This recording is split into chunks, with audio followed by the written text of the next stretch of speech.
시편 115편입니다.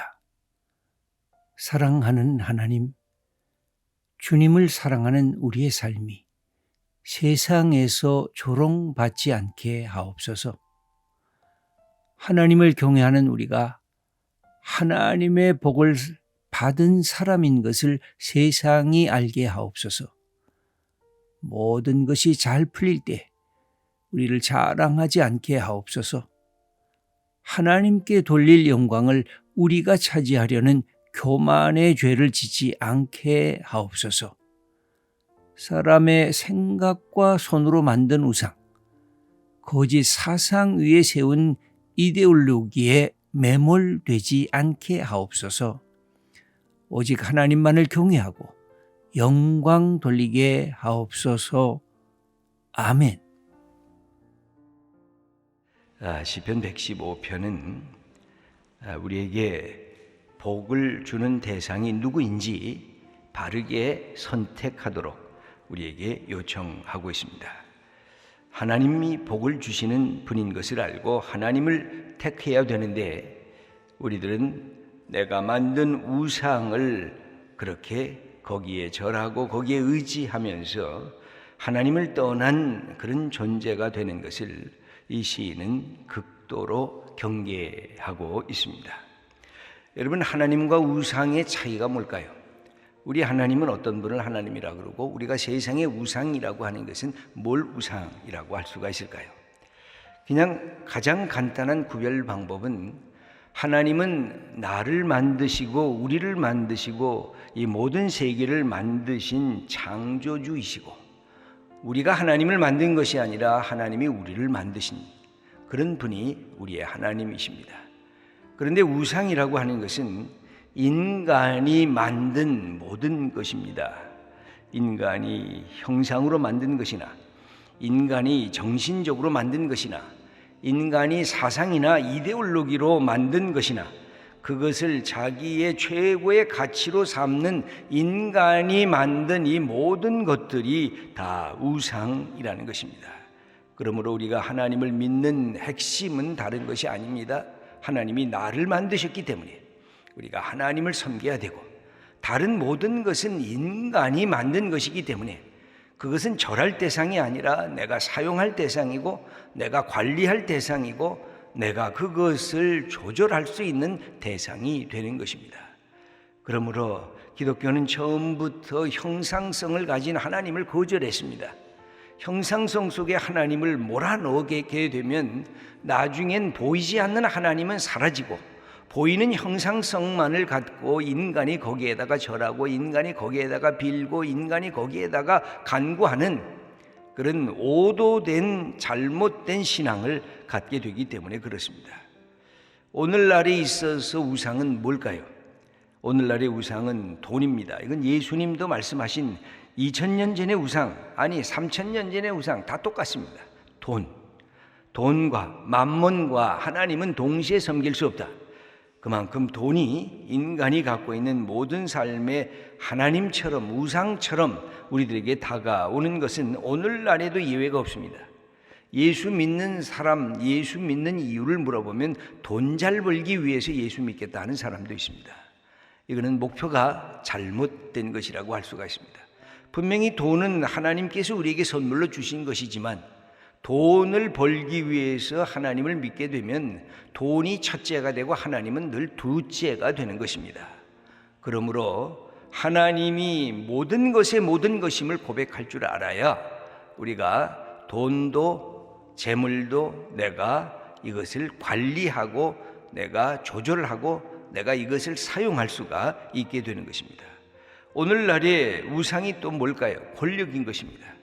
특별히 남자들에게 있어서는 이 권력이라고 하는 것이 거의 미칠 정도로 유혹적으로 다가오는 것입니다. 내가 너보다 더 잘났다는 겁니다. 내가 너보다 더 많이 가졌다는 것입니다. 내가 너보다 더 높다는 것입니다. 내가 너보다 더 힘이 세다는 것입니다. 모든 남성성의 특징은 이 권력축으로 이렇게 들어가고 있습니다.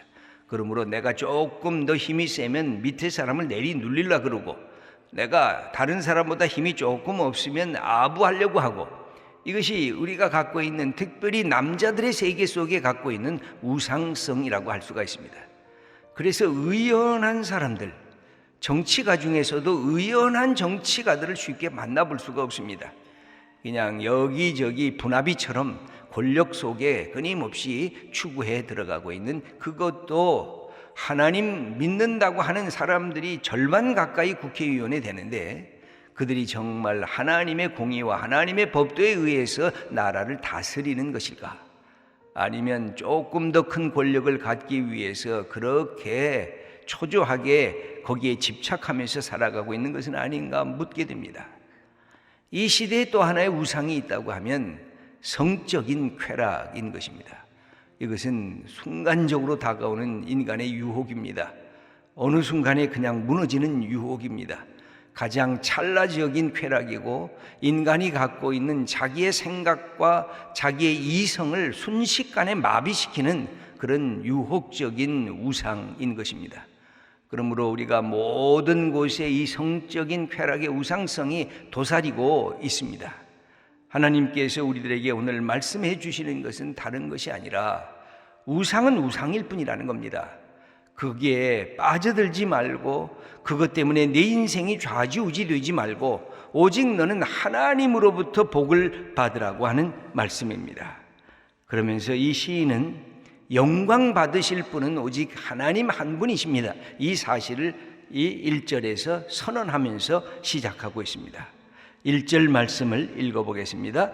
여호와여, 영광을 우리에게 돌리지 마옵소서. 우리에게 돌리지 마옵소서. 오직 주는 인자하시고 진실하심으로 주의 이름에만 영광을 돌리소서. 우리가 조금 이름이 있다든지, 조금 지식이 있다든지, 조금 가진 것이 있다든지, 조금 권력이 있으면 우리가 예수 믿어도 난 예수 믿어서 이런 축복을 받았다고 그러면서 과시하는데 하나님이 높아지는 것이 아니라 본인이 영광 받으려는 이런 속성이 우리들에게 있는 것입니다. 그런데 이 시인은 말씀합니다. 오직 하나님의 이름에만 영광이 있습니다. 하나님, 내가 이 영광을 받지 않도록 하나님 나를 붙들어 주세요.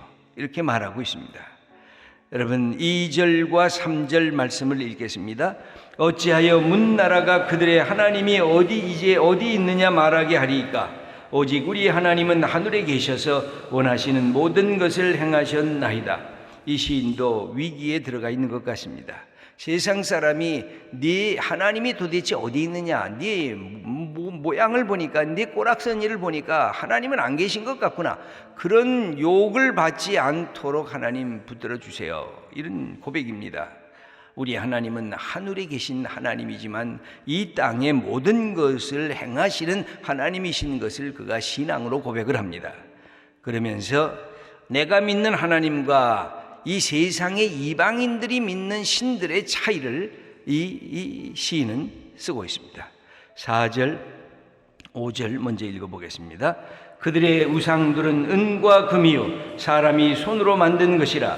입이 있어도 말하지 못하며 눈이 있어도 보지 못하며 은과 금으로 사람이 손으로 만든 거다. 우리는 하나님이 만드신 존재여서 하나님이 우리의 참된 주님이라고 한다면 세상의 것들은 자기가 만들어 놓고 거기에다가 모든 것을 쏟아붓고 있다는 것입니다. 6절과 7절 말씀입니다. 귀가 있어도 듣지 못하며 코가 있어도 냄새 맡지 못하며 손이 있어도 만지지 못하며 발이 있어도 걷지 못하며 목구멍이 있어도 작은 소리조차 내지 못하느니라. 이 형상성으로 만들어 놓고 거기에다가 절하고 거기에다가 마음을 두지 말라는 것입니다. 여러분, 우리의 신앙이 왜 위대하냐? 보이는 세계 속에 보이지 않는 하나님을 섬기는 것, 보이는 세계가 보이지 않는 하나님의 솜씨에 의해서 만들어졌다는 것을 믿는 것. 우리의 믿음이란 이 모든 세계가 하나님의 말씀에 의해서 만들어진 것을 믿으며 우리의 하나님이 이 세계에 보이는 세계를 뛰어넘는 하늘에 계신 분이시라고 하는 것, 이 사실을 우리가 고백할 수 있는 게 믿음의 축복인 것입니다. 8절 말씀입니다. 우상들은 만드는 자들과 그것을 의지하는 자들이 다 그와 같으리로다. 우상을 만드는 자들이나 그것에 의지하는 자들이나 다 그와 똑같은 것이니까 우상성, 여러분 보이는 것에 대해서 거기에다가 너무 많은 신성을 부여하면 안 돼요. 하나님의 놀라운 이 자연 세계를 보면서 찬탄은 할 수는 있어요. 그러나 그 찬탄 속에 거기에다가 신성을 부여하면 이게 갑자기 무서워지기 시작하는 거예요. 여러분 어디에서 내가 갑자기 모르는 세계들을 보면서 거기에다가 신성을 부여하면 무서워져요. 그래서 사람들은 그 무서움을 피하기 위해서 굿놀이도 하고 세상에서 잡된 그런 것들 점을 보고 모든 것들을 하는 이유도 그것입니다. 보이는 형상 속에 자기를 가둬둬버리는 거예요. 그러니까 기독교가 자유의 종교라고 하는 것은 보이는 형상을 늘 뛰어넘는 거예요. 보이는 형상은 그냥 형상이에요. 이 형상을 만드신 하나님을 바라보는 건데 보이는 형상성 속에 너무 많은 신성을 우리가 거기다가 부여하면 그렇습니다. 여러분 예수님이 거하시던 갈릴리나 예루살렘에 가서도 어떤 사람은 그 땅에다가 너무 신성을 부여하는 거예요. 그 요단강에 예수님께서 세례를 받으셨다니까 요단강 물을 떠와가지고 그것을 갖고 세례를 주는 거예요. 이런 생각, 이런 사고는 아주 잘못된 것입니다. 이미 2000년 전의 요단강과 지금의 요단강이 다르잖아요. 거기에 그 물이 신성한 물이 아니잖아요. 여러분 늘 우리의 신앙은 보이는 세계를 뛰어넘는 보이지 않는 하나님을 향해 가야 돼요. 그래야 자유자가 될 수가 있어요. 그렇지 않으면 이 보이는 세계의 신성을 자꾸만 부여하는 거예요. 이건 내가 모르는 거, 여기에다가 신성, 여기에다가 신성. 그러면 갑자기 두려움이, 보이는 세계가 나를 두렵게 만드는 거예요. 기독교 신앙은 이것을 뛰어넘으라는 거예요. 보이지 않는 하나님이 두려우신 분이지 보이는 세계는 다 보이는 세계일 뿐이에요. 그리고 그것을 우리가 관할할 수 있도록 하나님께서 내가 이것을 너에게 주니까 이걸 다스리라, 창세기 1장에 그렇게 인간에게 부탁을 하셨어요. 그러므로 인간이 만들어 놓고 거기다가 저라고 보이는 세계 거기에 집착하는 것, 여러분 우리들 안에도 그런 게 있잖아요. 어떤 것을 내가 애장품이라 그러는데 이 애장품이 아니라 일종의 신성이 들어간 이거 건드리면 그냥 큰탈 나요. 자녀들이 건드리거나 아내가 건드리거나 이게 보통 물건이냐 하고서 거기에다가 신성을 자꾸만 부여해요. 최고의. 여러분 그것에서 벗어나셔야 돼요. 아무리 애장품이어도 내가 그동안 그것을 못 넣으라고 수십 년간의 노력을 했어도 어느 순간에 그거 아무것도 아닌 거예요. 내가 그것을 붙잡고 관 속에 들어갈 수가 없는 거예요. 내가 돈을 아무리 벌었다고 해서 수십억을 관 속에다가 다 집어넣고 내 인생을 끝날 수가 없는 거예요. 다 내려놔야 돼요. 우리가 믿는 하나님은 보이지 않는 하나님, 그분이 이 모든 것을 우리에게 맡겨주신 거예요. 왜 예수 믿는 사람들이 당당해져요? 왜 예수 믿는 사람들이 자유자가 돼요? 왜 예수 믿는 사람들이 모든 것을 전체로 볼 수 있는 해안이 생겨지는 거예요? 그것은 바로 하나님께서 우리에게 이것을 가르쳐 주기 때문에요. 그러나 우상 숭배하는 자들은 보이는 세계 속에 자기의 모든 것을 다 투자해버려요. 거기에. 여기에 우리 9절과 10절 말씀을 읽겠습니다. 이스라엘아 여호와를 의지하라. 그는 너희의 도움이시요 너희의 방패시로다. 아론의 집이여 여호와를 의지하라. 그는 너희의 도움이시요 너희의 방패시로다. 11절입니다. 여호와를 경외하는 자들아 너희는 여호와를 의지하라. 그는 너희의 도움이시요 너희의 방패시로다. 그래서 모세가 하나님 앞에 나가서 이스라엘 백성을 출애굽하라 하는 명령을 받을 때 모세가 두려워했던 것이 그거예요. 도대체 누가 나한테 이것을 시켰다고 내가 얘기를 하겠습니까? 그래서 하나님의 이름을 묻잖아요. 나에게 이 말씀을 하고 시키신 당신이 도대체 누굽니까? 하나님이 그때 말씀하신 것이 나는 여호와로다. 나는 스스로 있는 자다. I am that I am. I will be what I will be. 그 말이에요. 그냥 나는 될 것을 되는 자, 나는 스스로 존재하는 자. 그게 하나님의 이름이에요. 하나님이 잡으려고 그러면 못 잡아요. 하나님의 이름 속에 하나님의 뜻이 다 담겨 있으니까 하나님의 이름을 소중히 여기고 그 이름 위에 계신 하나님이 어떤 분이신가를 알라는 것입니다. 이 하나님께서는 어떤 하나님이시냐? 우리에게 복을 주시는 하나님이시다. 여기 복에 대한 얘기가 반복해서 나오는데 12절입니다. 여호와께서 우리를 생각하사 복을 주시되 이스라엘 집에도 복을 주시고 아론의 집에도 복을 주시며, 하나님이 우리에게 하시는 것은 복을 주시는 거예요. 블레싱 하는 거예요. 여러분, 그래서 우리가 남을 축복하는 이유도 하나님이 우리를 먼저 축복하셨기 때문에. 여러분, 인생이 어떻게 하면 풍요로워질까요? 나보다 잘 나가는 사람 저주하면 풍요로워질까요? 나보다 더 높은 자 끌어내린다고 저주하면 이 인생이 풍요로워질까요? 아니에요. 여러분, 내보다 연약한 자도 블레싱, 나보다 잘 나가는 자도 블레싱. 그럼 인생이 풍요로워져요. 그것 때문에 내가 내 인생의 시기 질투 때문에 마음이 얼클어지질 않아요. 나보다 잘 나가는 사람 있으면 저 사람도 축복해 주세요. 나보다 못 나가는 사람 있으면 그 사람도 축복해 주세요. 그러면 하나님께서 어느 날 네가 복을 빌 줄 아는구나, 네가 하나님의 마음을 아는구나, 내가 원하는 것은 너에게 큰 복을 주기를 원한다, 이 놀라운 소식을 깨닫게 돼요. 그러면 그 사람이 하나님의 복덩이로 살아가는 거예요. 남을 끄집어내서 내가 저 자리에 차지하려고 하는 이것처럼 이 세속적인 이 경쟁이 없는 거거든요. 그런데 여러분, 인생을 다르게 우리가 살아야 할 하나님께서부터 우리에게 주신 축복이 있어요. 그건 축복하는 거예요. 하나님의 이름으로 하나님이 축복하셨기 때문에 내가 축복하는 거예요. 여러분, 계속해서 13절도 축복하는 얘기가 나오는데 읽어보겠습니다. 높은 사람이나 낮은 사람을 막론하고 여호와를 경외하는 자들에게 복을 주시리로다. 핵심은 뭐예요? 높은 자 낮은 자가 핵심이 아니고, 돈 많은 자와 돈 없는 자가 핵심이 아니고, 어떤 사람에게? 여호와를 경외하는 사람에게. 그 사람이 낮고 천하고 그건 상관이 없어요. 하나님을 경외하고 있는가, 하나님을 신실하게 내가 받아들이고 신뢰하고 있는가, 그 사람에게 하나님께서 이 축복하신다는 거예요. 또 14절 말씀을 읽겠습니다. 여호와께서 너희를 곧 너희와 너희의 자손을 더욱 번창하게 하시기를 원하노라. 이렇게 하나님께서 이 축복을 하시도록 같이 기도하는 거예요. 15절 말씀을 읽어보겠습니다. 너희는 천지를 지으신 여호와께 복을 받은 자로다. 너희는 하나님으로부터 복을 받은 자인데, 하나님은 하늘과 땅을 만드신 분인데, 너희가 누굽니까? 여호와를 경외하는 사람. 여호와를 경외하는 사람은 이미 하나님의 복을 받았다는 것입니다. 16절입니다. 하늘은 여호와의 하늘이라도 땅은 사람에게 주셨도다.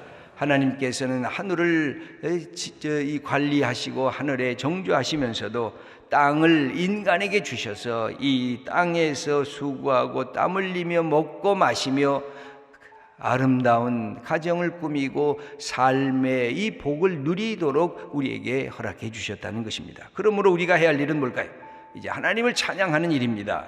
17절과 18절입니다. 죽은 자들은 여호와를 찬양하지 못하나니 적막한 데로 내려가는 자들은 아무도 찬양하지 못하리로다. 우리는 이제부터 영원까지 여호와를 송축하리로다. 할렐루야.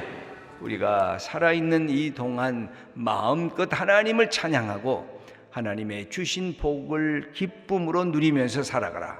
이렇게 이 시인은 마지막을 끝내고 있습니다.